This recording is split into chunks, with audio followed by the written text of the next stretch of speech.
ಕೇಶವ್ ಅವರೀಗ ಇಡೀ ಕೇಸಲ್ಲಿ ಏನಾಗುತ್ತೆ, ಒಬ್ಬೊಬ್ಬರು ಒಂದೊಂದು ದಿಕ್ಕಲ್ಲಿ ಫೈಟ್ ಮಾಡಿರಬಹುದು, ಒಟ್ಟಿಗೆ ಸೇರಿಕೊಂಡು ಇರಬಹುದು. ಒಟ್ಟಿಗೆ ಸೇರಿಕೊಂಡು ಮಾಡಿದ ಆಚೆಗೆ ಅವರುಗಳ ವಿಚಾರಣೆ ಯಾವಾಗ ಶುರುವಾಯಿತೋ ಅವ್ರಿಗೆ ಒಂದು SITಯನ್ನು ಕನ್ವಿನ್ಸ್ ಮಾಡುವಂತಹ ಅಂಶಗಳು ಅವ್ರ ಬಳಿ ಇರಲಿಲ್ವೇನೋ, ಅಥವಾ ಸರಿಯಾಗಿ ಮಾತಾಡೋಕ್ಕಾಗಲಿಲ್ವೋ, ಕಾನೂನು ಸಲಹೆಗಳು ಸರಿಯಾಗಿ ಸಿಕ್ಕಲಿಲ್ವೋ, ಅಥವಾ ಅವರಲ್ಲಿ ಸತ್ಯವೇ ಇರಲಿಲ್ವೋ ನನಗೆ ಗೊತ್ತಿಲ್ಲ. ಸತ್ಯವೇ ಇರಲು ನನಗಂತೂ ಗೊತ್ತಿಲ್ಲ ಇದ್ರ ಬಗ್ಗೆ. ಆದರೆ ದಿಕ್ಕಾಪಾಲಾಗಿ ಹರಿದು ಹಂಚಿ ಹೋಗ್ತಾ ಇದ್ದಾರೆ ಇದೀಗ. ಇದರ ಮಧ್ಯೆ ಮಹೇಶ್ ಶೆಟ್ಟಿ ತಿಮರೋಡಿ ಗಡೀಪಾರು ಸರ್ಕಾರ ಮಾಡಿ ರಾಯಚೂರಿನ ಮಾನ್ವಿಗೆ ಹಾಕಬೇಕು ಅಂತ ಇದ್ದರೆ ಇವರು ದಕ್ಷಿಣ ಕನ್ನಡದಿಂದನೇ ಗಡೀಪಾರಾಗಿ ಎಲ್ಲಿದ್ದಾರೆ ಗೊತ್ತಿಲ್ಲ, ತಲೆಮರೆಸ್ಕೊಂಡಿರೋದಂತೂ ಹೌದು.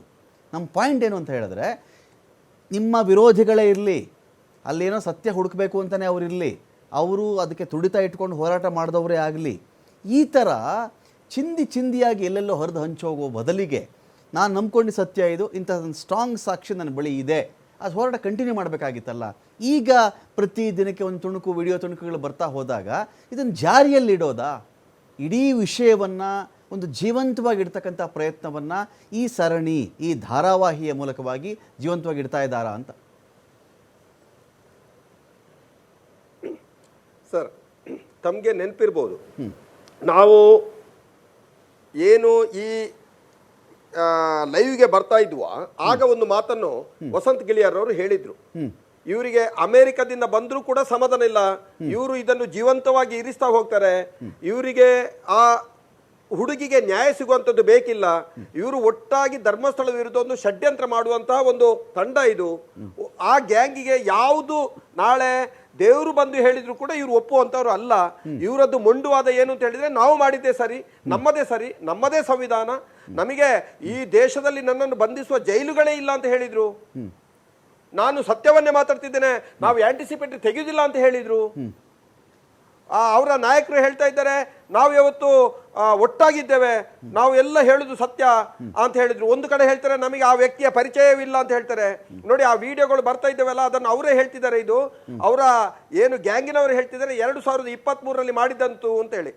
ಸೊ ಇದೆಲ್ಲ ಅವ್ರು ಏನು ಅಂತ ಹೇಳಿದ್ರೆ ಒಂದು ರೀತಿಯ ತಂತ್ರಗಾರಿಕೆಗೆ ಹೋದ್ರು. ಆದ್ರೆ ಅವರಿಗೆ ಗೊತ್ತಿರಲಿಲ್ಲ ಇಷ್ಟೆಲ್ಲ ಇದರಲ್ಲಿ ಅವರಿಗೆ ತೊಂದರೆಗಳಾಗ್ತವೆ ಅಂತ ಹೇಳುವಂಥದ್ದು ಖಂಡಿತ ಅವರು ಮನಸ್ಸಿನಲ್ಲಿ ಊಹಿಸಿರ್ಲಿಕ್ಕೆ ಇಲ್ಲ. ಹಾಗಾಗಿ ಇಂತೆಲ್ಲ ತೊಂದರೆಗಳನ್ನು ಅವರು ಹೇಳ್ಕೊಂಡ್ರು. ಆಮೇಲೆ ಗಡೀಪಾರಿಗೆ ಸಂಬಂಧಪಟ್ಟಂತೆ ಸರ್, ಅದು ಏನು ಅಂತ ಹೇಳಿದ್ರೆ ಜೂನಿನಲ್ಲಿ ಈ ಪ್ರಕ್ರಿಯೆ ಸ್ಟಾರ್ಟ್ ಆಗಿದೆ.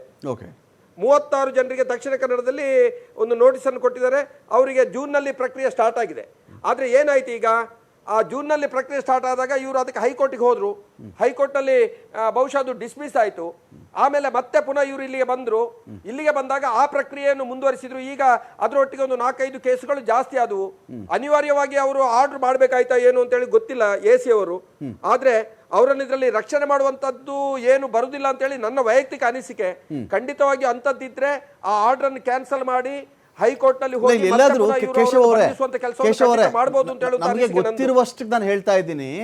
ನಮ್ಗೆ ಗೊತ್ತಿರುವಷ್ಟು ವಿಚಾರದಲ್ಲಿ ಏನು ಅಂದ್ರೆ, ತಿಮರೋಡಿ ಮನೆಗೆ ರೇಡ್ ಆಗಿದ್ದು ಹೌದು, ದಾಳಿ ಮಾಡಿದ್ರು, ಶಸ್ತ್ರಾಸ್ತ್ರ ಸಿಕ್ತು, ಅದಕ್ಕೆ ಸರಿಯಾದಂಥ ಎಕ್ಸ್ಪ್ಲನೇಷನ್ ಕೊಡಬೇಕು ಅಂತ ನೋಟಿಸನ್ನು ಕೊಟ್ಟರು.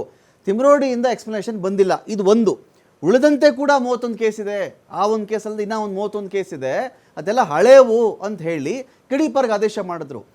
ಅಷ್ಟೇ ಕೇಸ್ ಇರ್ತಕ್ಕಂಥ ಬೇರೆ ವ್ಯಕ್ತಿಗಳು ಅಲ್ಲಿದ್ದಾರೆ. ಅದಕ್ಕೆ ಯಾಕೆ ಅಷ್ಟೆಲ್ಲ ವರ್ಗೀಸ್ ಗಡೀಪಾರು ಮಾಡಲಿಲ್ಲ? ತಿಮರೋಡಿ ಒಬ್ಬರನ್ನ ಮಾತ್ರ ಯಾಕೆ ಗಡೀಪಾರು ಮಾಡಿದ್ರು? ಇದೊಂದು ಭಾಗ. ಇಲ್ಲೆಲ್ಲೂ ಯಾವ ಒಂದು ವಿಚಾರ ಇಟ್ಕೊಂಡು ಚಿನ್ನಯ್ಯ, ಮಟ್ಟಣ್ಣನವರು, ಜಯಂತು, ಇನ್ನೊಂದು ಕಡೆ ವಿಠಲಗೌಡ ಈ ಹೋರಾಟವನ್ನು ಮಾಡ್ತಾ ಇದ್ದಾರಲ್ಲ, ಆ ಕೇಸ್ಗೆ ಸಂಬಂಧಪಟ್ಟಂತೆ ನಾವು ತಿಮರೋಡಿಯನ್ನು ಗಡೀಪಾರು ಮಾಡ್ತಾ ಇದ್ದೀವಿ ಅಂತ ಹೇಳಿಲ್ಲ ಅವರು. ಈ ಕೇಸಲ್ಲಿ ತಿಮರೋಡಿಯನ್ನು ಲಿಂಕ್ ಮಾಡ್ದಂಗೆ ಕಾಣಿಸ್ತಾ ಇಲ್ಲ. ತುಂಬ ಗಂಭೀರ ರೂಪದಲ್ಲಿ ಗಡೀಪಾರು ಮಾಡಿದ್ದು ಯಾಕೆ ಅಂತ ಪ್ರಶ್ನೆ. ಈಗ ಗಡೀಪಾರು ಮಾಡಿದ್ದಂದ್ರೆ ಅದರಲ್ಲಿ ಏನು ಅವರ 26 ಕೇಸುಗಳು ಮೊದಲಿದ್ದುವೋ ಅದರಲ್ಲಿ ಆಲ್ರೆಡಿ 10 ಕೇಸ್ನಲ್ಲಿ ಮಾತ್ರ ಜಡ್ಜ್ಮೆಂಟ್ ಬಂದಿದೆ. 16 ಕೇಸುಗಳು ಇನ್ನೂ ಕೂಡ ನಡೀತಾನೇ ಇದ್ದಾವೆ. ಅದರ ಒಟ್ಟಿಗೆ ಅವರು ಅಲ್ಲಲ್ಲಿ ಭಾಷಣಗಳನ್ನು ಮಾಡ್ತಾ ಹೇಳಿದ್ರು, ನನ್ನನ್ನು ಬಂಧಿಸುವಂತ ಜೈಲುಗಳೇ ಇಲ್ಲ, ನನ್ನನ್ನು ಒಂದು ವೇಳೆ ಬಂಧಿಸಿ ನೋಡಿ, ಇಲ್ಲಿ ಕರ್ನಾಟಕ ಹೊತ್ತಿ ಉರಿಯುತ್ತದೆ, ನಿಮ್ಮ ಎದುರು ಲಕ್ಷಗಟ್ಟಲೆ ಜನರನ್ನು ನಾನು ತಂದು ನಿಲ್ಲಿಸ್ತೇನೆ, ಏನು ಮಾಡ್ತೀನಿ, ಪೊಲೀಸ್ ನನಗೆ ಕ್ಯಾರ್ ಇಲ್ಲ, ಪೊಲೀಸ್ ಅವರ ಮೇಲೆ ಆರೋಪ ಮಾಡಿದ್ರು, ಜಡ್ಜಿನ ಮೇಲೆ ಆರೋಪ ಮಾಡಿದ್ರು, ಎಲ್ಲಾ ರೀತಿಯಲ್ಲೂ ಇವರನ್ನು ಸಂವಿಧಾನದ ಮೇಲೆ ಕೂಡ ಆರೋಪ ಮಾಡಿದ್ರು, ಜಡ್ಜಿಗಳಿಗೆ ಬೈಲಿಕ್ಕೆ ಶುರು ಮಾಡಿದ್ರು. ಇದೆಲ್ಲ ಗಂಭೀರ ಆರೋಪಗಳು ತಾನೇ. ಇದನ್ನು ಎಸಿ ಅವರು ಗಮನಿಸಿರ್ಬೋದು, ವಾದ ವಿವಾದಗಳಾದಾಗ ಈ ವಿಚಾರಗಳು ಅಲ್ಲಿ ಬಂದಿರಬಹುದು.